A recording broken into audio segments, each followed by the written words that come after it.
আমন্ত্রণ আমার কথা শুনবার জন্যে।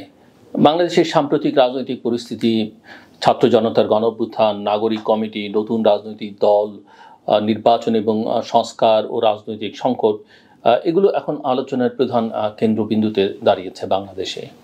গত সেপ্টেম্বরে বাংলাদেশের জুলাই আগস্টের যে ছাত্র জনতার গণ অভ্যুত্থান, এই অভ্যুত্থানের পরে জাতীয় নাগরিক কমিটি আত্মপ্রকাশ করে, আপনারা অনেকেই জানেন, এবং যেটা রাষ্ট্র পুনর্গঠনের লক্ষ্যে ৮ দফা দাবি উত্থাপন করেছিল।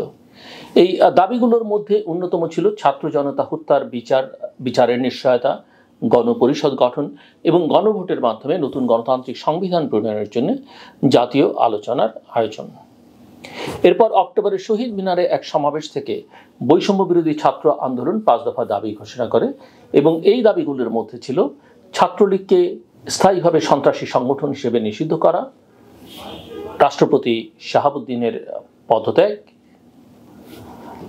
১ সপ্তাহের মধ্যে নতুন করে প্রোক্লেমেশন অফ রিপাবলিক ঘোষণা করা, গত ৩টি সংসদ নির্বাচনকে অবৈধ ঘোষণা, মোটামুটি, এবং ওই ৩টি নির্বাচনে অর্থাৎ ১৪, ১৮ এবং ২৪-এর নির্বাচনে জয়ী ব্যক্তিদের সম্পদ বাজেয়াপ্ত করা এবং ভবিষ্যতে তাদের নির্বাচনে অংশগ্রহণ নিষিদ্ধ করা। সো এই দাবিগুলো এবং তার প্রেক্ষিতে যে রাজনৈতিক প্রতিক্রিয়া আমরা দেখলাম, সেগুলো কি? যদিও রাষ্ট্রপতি অপসারণের দাবি বিভিন্ন মহল থেকে জোরালোভাবে তোলা হয়েছিল এবং তার নিয়োগের সময় এগুলো নিয়ে নানা প্রশ্ন ছিল, কিন্তু বিএনপির আপত্তির মুখে সেটা ধীরে ধীরে স্থিমিত হয়ে আসে। তবে ছাত্রলীগের নিষিদ্ধ করার দাবিটি বাস্তবায়িত হয়, কিন্তু নাগরিক কমিটির নেতারা অভিযোগ করেছেন যে বড় রাজনৈতিক দলগুলো তাদের দাবিগুলো বাস্তবায়ন করতে দিচ্ছে না। মূলত ইঙ্গিতটা তাদের বিএনপির দিকে। নাগরিক কমিটির পক্ষ থেকে বলা হয়েছে যে তাদের দাবিগুলো রাষ্ট্র পুনর্গঠনের জন্য অপরিহার্য হলেও রাজনৈতিক দলগুলোর আপত্তির কারণে তারা এগিয়ে যেতে পারছেন না। তাদের মতে আজকের রাজনৈতিক বাস্তবতা এটি বাস্তবায়িত না হলেও ভবিষ্যতে এটি কার্যকর করার সুযোগ থাকবে। স্থানীয় সরকার এবং প্রশাসনের একটা বড় পরিবর্তন আমরা লক্ষ্য করেছি এই সময়টিতে। গত ডিসেম্বরে নাগরিক কমিটি দাবি তোলে যে ফ্যাসিবাদ বিরোধী রাজনৈতিক দলগুলো সমর্থিত যেসব স্বতন্ত্র প্রার্থী জুলাই গণ অভ্যুত্থানে গুরুত্বপূর্ণ ভূমিকা রেখেছিলেন, তাদের প্রশাসক হিসেবে নিয়োগ দেওয়া হোক। এই দাবির প্রেক্ষিতে তারা সমাবেশও করেন। তবে রাজনৈতিক মহলে এ নিয়ে সমালোচনা সৃষ্টি হলে তারা এই অবস্থান থেকে তারা পিছিয়ে আসেন। সম্প্রতি নাগরিক কমিটির নেতা মোহাম্মদ এজাজকে ঢাকা উত্তর সিটি কর্পোরেশনের প্রশাসক হিসেবে নিয়োগ দিয়েছে সরকার। যদিও এটি বড় রাজনৈতিক দলগুলোর কৌশলগত পদক্ষেপ হতে পারে, তবুও এটি নাগরিক কমিটির জন্য একটি উল্লেখযোগ্য সাফল্য। জুলাই ঘোষণাপত্র এবং জাতীয় ঐকমত্যের একটা সংকট, একটা কনসেনসাস কমিশন হয়েছে আমরা জানি। জুলাই ঘোষণাপত্রের প্রোক্লেমেশনটা ঘোষণার জন্য রাজনৈতিক দলগুলোর সঙ্গে বৈঠক করা হয়েছে, তেমন কোনো অগ্রগতি আমরা লক্ষ্য করিনি। আপনারা জানেন যে গত ৩১ ডিসেম্বর বৈষম্য বিরোধী ছাত্র আন্দোলন এবং নাগরিক কমিটি জুলাই ঘোষণাপত্র ঘোষণা করতে চেয়েছিল, তবে বিএনপির আপত্তির মুখে সেটি সম্ভব হয়নি। সরকার শেষ মুহূর্তে নিজস্ব একটি ঘোষণাপত্র প্রকাশ করবার কথা জানালে নাগরিক কমিটির ঘোষণাপত্র চাপা পড়ে যায়। এরপর থেকে এটি নিয়ে আর কোনো উচ্চবাচ্য আমরা লক্ষ্য করিনি বা শুনতে পাইনি। এছাড়া গত ফেব্রুয়ারি মাসে জাতীয় ঐকমত্য কমিশনের প্রথম বৈঠকে ছাত্রনেতারা জাতীয় সংসদের আগে স্থানীয় সরকার নির্বাচন আয়োজনের দাবি জানান। ছাত্রনেতা বলতে আমি আসলে বৈষম্য বিরোধী ছাত্র আন্দোলনের কতিপয় নেতাকে মিন করছি। তাদের যুক্তি ছিল যে বড় নির্বাচন আয়োজনের আগে পাইলটিং করে বিদ্যমান প্রতিষ্ঠানগুলোর সক্ষমতা যাচাই করা প্রয়োজন। এই দাবির প্রেক্ষিতে নাগরিক কমিটি উল্লেখ করে যে জাতীয় নির্বাচনের আগে অন্তত সিটি কর্পোরেশন নির্বাচন আয়োজন করা হলে প্রশাসনিক দক্ষতা যাচাই করা যাবে, তবে এটি নিয়েও তেমন অগ্রগতি দেখা যাচ্ছে না। স্থানীয় সরকার উপদেষ্টাও এই বিষয়ে কথা বলেছেন, যিনি বৈষম্য বিরোধী ছাত্র আন্দোলনের একজন নেতা ছিলেন। তো এগুলো থেকে ভবিষ্যৎ রাজনৈতিক দিক নির্দেশনা কি আমরা দেখতে পাই? নাগরিক কমিটি মনে করে যে রাজনৈতিক ঐকমত্য গড়ে উঠলে কাঙ্ক্ষিত সময়ের মধ্যেই গণপরিষদ এবং জাতীয় সংসদ নির্বাচন সম্ভব। তবে নির্বাচনের আগে দৃশ্যমান বিচার কার্যক্রম এবং জুলাই সনদের বাস্তবায়ন দেখতে চায় তারা, এবং একথাও তাদের কেউ বলছেন যে শেখ হাসিনার বিচার ছাড়া, ফাঁসি ছাড়া নির্বাচন হবে না বাংলাদেশে।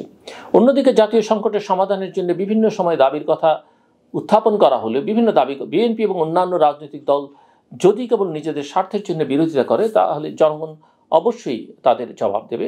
নাগরিক কমিটি এবং ছাত্র আন্দোলন গণতান্ত্রিক উপায়ে লড়াই চালিয়ে যাবে, এটি হচ্ছে নাগরিক কমিটির বক্তব্য। বর্তমানে বাংলাদেশ এক জটিল রাজনৈতিক পরিসরে অবস্থান করছে, আমরা সবাই জানি। যেখানে গণ অভ্যুত্থানের পর উদ্ভূত নতুন রাজনৈতিক শক্তিগুলো বড় দলগুলোর বাধার মুখে পড়ছে। কিন্তু একথাও মানতে হবে যে এই নতুন দলগুলো বড় দলগুলোকে শুরুতেই শত্রু বানিয়ে ফেলেছে। আওয়ামী লীগ তো গেছে, বিদায় হয়েছে বা স্বৈরাচার হিসেবে তাকে আখ্যায়িত করা, কিন্তু অন্য যে বড় দলগুলো, বিশেষ করে বিএনপিকে তারা প্রতিপক্ষ হিসেবে শুরুতেই বানিয়ে ফেলেছে এবং এটাকে অনেকেই মনে করছে যে ওই -2 ফর্মুলার একটা অংশ এখন তারা বাস্তবায়নের প্রক্রিয়ার মধ্যে আছেন। সো নাগরিক কমিটি এবং ছাত্র আন্দোলনের দাবিগুলো আংশিকভাবে বাস্তবায়িত হলেও রাজনৈতিক সমীকরণ এবং বৃহৎ দলগুলোর অবস্থানের কারণে এগুলো পুরোপুরি সফল হয়নি বলে ছাত্র আন্দোলনের সঙ্গে যুক্ত থাকা কেউ কেউ মনে করছেন।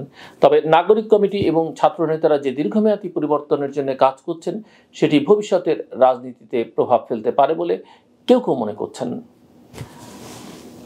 আসন্ন যে নির্বাচন, জাতীয় সংসদ নির্বাচন এবং রাজনৈতিক পট পরিবর্তনের নির্ধারণ করবে গণ অভ্যুত্থানের দাবি এবং প্রতিশ্রুতিগুলোর ভবিষ্যৎ কোন পথে যাবে। এর অনেকটা নির্ভর করবে সরকারের উপরে। সরকার কী ধরনের নির্বাচন করতে চায়, আদৌ তারা নির্বাচন করতে চায় কিনা, নাকি এই নতুন রাজনৈতিক দলকে সময় দিতে চায় দল গোছাবার জন্যে, সেগুলো সবাই পর্যবেক্ষণ করবার চেষ্টা করছে। কিন্তু মূল কথা হচ্ছে, যদি নির্বাচন না দিয়ে অন্য কোনো উপায়ে নির্বাচনকে বিলম্বিত করার চেষ্টা করা হয়, তাতে প্রফেসর মোহাম্মদ ইউনূসই শুধু নন, তার পুরো সরকারের ভাবমূর্তি প্রশ্নের মধ্যে পড়বে। ইতিমধ্যেই নানা কারণে, যে তারা নন ফাংশনিং, তারা ডেলিভার করতে পারছেন না, এসব নানা কারণে তারা মানুষের আস্থার মধ্যে সেই অর্থে নেই এবং তাদের যে ইনএফিসিয়েন্সি, তাদের যে এক্সপেরিয়েন্সের অভাব, সেটা কিন্তু অন্তর্বর্তীকালীন সরকারের প্রধান নিজেই একটি সাক্ষাৎকারে উল্লেখ করেছেন। কাজে এই সব জায়গাগুলো থেকে যদি বের করা না যায়, বাংলাদেশকে একটা বড় বিপদের মধ্যে বাংলাদেশ এবং সরকারের কার্যক্রম নিয়েও নানা রকমের প্রশ্ন আছে। ধরা যাক, আপনারা অনেকেই জানেন যে বাংলাদেশের অর্থনীতি একটা জটিল পরিস্থিতির মধ্যে আছে, ব্যবসায়ীরা চাপের মধ্যে আছে, বিদেশ যেতে পারছে না, তাদের ব্যাংক অ্যাকাউন্ট ফ্রিজ, এটা সেটা নানান কিছু। আবার রটনা আছে যে একটি বিশেষ গ্রুপ, বাংলাদেশের একটি বড় শিল্প গ্রুপ, তাদের কোনো সমস্যা হচ্ছে না এবং তাদের বিরুদ্ধে অভিযোগের কোনো সীমা পরিসীমা নেই বিগত সরকারের সময়, এবং তারা বিগত সরকারের সঙ্গেই ছিল এবং অন্যান্য সময় তাদের কোনো তাদের বিরুদ্ধে অভিযোগের সীমা পরিসীমা নেই। নানা ধরনের মরাল যে দিক তাদের, সেখানেও অনেক রকমের ব্যর্থ বিচ্যুতি লক্ষ্য করা গেছে, কিন্তু তাদেরকে টাচ করা হচ্ছে না। শোনা যায় অভিযোগ যে এরা এই নতুন রাজনৈতিক দলটাকে অর্থায়ন করেছেন। অভিযোগের সত্য মিথ্যা আমি জানি না, বাট এই অভিযোগ নানার মাধ্যমে আছে। নাহলে অন্য সকল ব্যবসায়ী, এমনকি যারা কোনো রকমের অপরাধের সঙ্গে সেই অর্থে ছিলেন না, সেই বিজনেস হাউসগুলো সাফার করছে, কিন্তু এই বড় এই যে মহিরুহ হিসেবে যেই অপরাধী চক্র একটা তৈরি হয়েছে বাংলাদেশে, একটা ব্যবসায়ী গ্রুপ, তাদেরকে কেউ টাচ করছে না। কেন করছে না? এই প্রশ্ন আছে। প্রশ্ন আছে যে বাংলাদেশে যে সংগঠন নিষিদ্ধ, সেই সংগঠন কিভাবে রাজনৈতিক তৎপরতা চালায়। সন্ত্রাসী সংগঠন হিসেবে যেটা নিষিদ্ধ হয়েছে, আমি জামায়াতের কথা বলছি না, তারা তাদের সব তৎপরতা চালাচ্ছে এবং সেখানে গিয়ে আমরা উপদেষ্টাকে যেতে দেখছি কাউকে রক্ষা করবার জন্য। সেখানে পুলিশকে অনেক ক্ষেত্রে তার ভূমিকা পালন করতে বিলম্বিত দেখছি। সবচেয়ে বড় কথা হলো যে তারা মাঠে কিভাবে নামছে এবং সব মিলে যেটা বোঝা যায় যে বাংলাদেশের নিরাপত্তা কিন্তু নানা দিক থেকে হুমকির সম্মুখে, এবং এই সংকট দূর করবার জন্য বাংলাদেশকে যত দ্রুত সম্ভব জনপ্রতিনিধিদের কাছে ক্ষমতা দিয়ে বর্তমান সরকারকে আসলে বিদায় নিতে হবে। এর বাইরে তারা যতদিন থাকতে চাইবেন থাকবেন, সংকট কিন্তু ঘনীভূত হবে, এটা মোটামুটিভাবে স্পষ্ট। আমার কথা শুনবার জন্য আপনাদের অসংখ্য ধন্যবাদ। আপনাদের সবার জন্য শুভকামনা।